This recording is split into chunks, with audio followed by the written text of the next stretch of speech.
Сәлем достар, менің каналыма қош келдіңіздер. Маған тіркеліп, лайк басуды ұмытпаңыздар. Бүгін сіздерге осындай кереметтей боп шығатын блинчиктің рецептімен бөлісетін боламын. Бір жасағаннан шығатын осындай керемет блинчиктердің рецебін қабыл алыңыздар.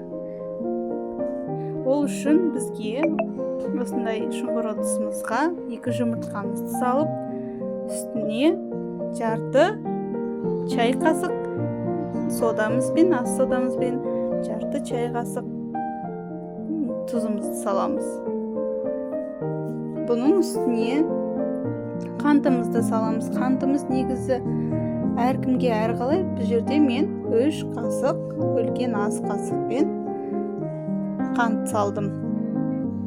3 қант салғаннан кейін бұның үстіне венчиктен алып барлық массаларды араластырамыз. Қантымызды, содамызды және тұзымыз барлығы толық араласқанша араластырып аламыз. Барлықтарын араластырып, бұның үстіне қазір біз 400 мл осындай стаканмен 2 стакан сүтімізді құятын боламыз. Үстіне сүтімізді бәрі құйып болғаннан кейін жақсылап араластырып алатын боламыз.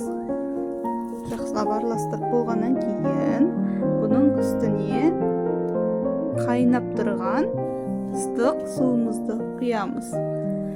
Салқын су болмауы керек. Қайнаған суды құямыз, ұмытпаймыз. Бұның көлемі де 2 стакан қайнаған суды құямыз. Және жұмыртқамыз пісіп кетпеу үшін тезірек араластырып аламыз. Осылай. Содан кейін оның үстіне ұнымызды саламыз. Ұнымызды біртіндеп отырып саламыз.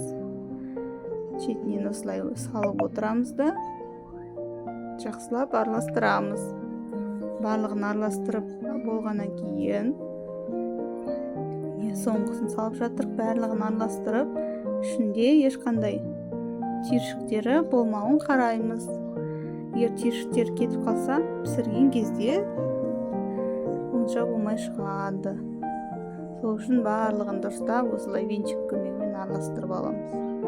Содан соң осының үстіне осындай ас қасықпен 3 ас қасық сұйық майымызды құямыз. Және өстіп қызып тұрған табамызға тестамызды құямыз. Көріп тұрғандарыңыздай тестамыздың беті осындай ажурный блинчик болып шығып жатыр. Және осыны 2 жағын аударып пісіріп аламыз. Бұлардың пісуі негізі тез піседі. 1-2 минутта дайын болады. Ас болсын сіздерге.